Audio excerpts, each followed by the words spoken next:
Hi, Michael Davis here from Speaking CPR.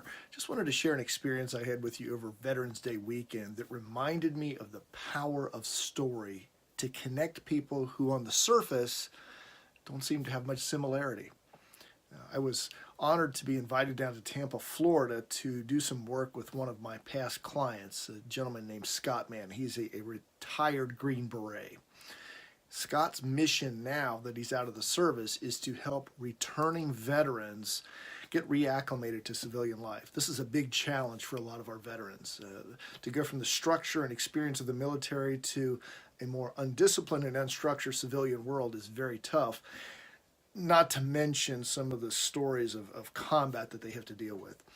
But what struck me was a particular story by a young man who was telling about the day he was driving over a bridge in Iraq when a car bomb went off. He was in a Humvee. And as he described the scene, the bridge collapsed, his Humvee got flipped upside down, and he said it was as if time slowed down as I was falling through space.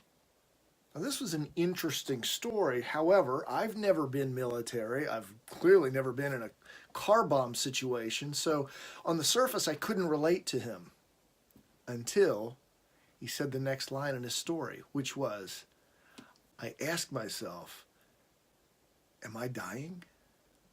And in that moment, he connected with me. Because 5 years ago, I was in a situation where I had a health crisis.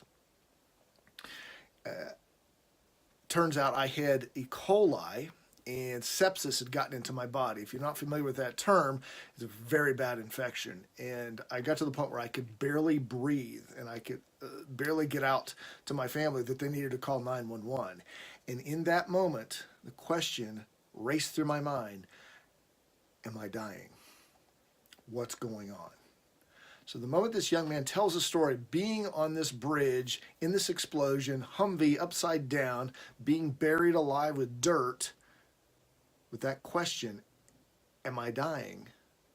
He and I connected.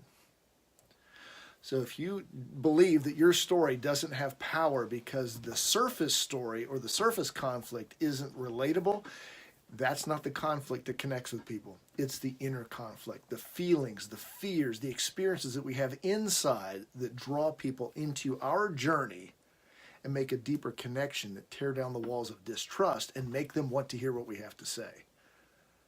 So never forget this about your stories. It's that inner conflict, those inner emotions that will make a deeper, lasting impact with every audience. Focus on that for the next story that you're creating.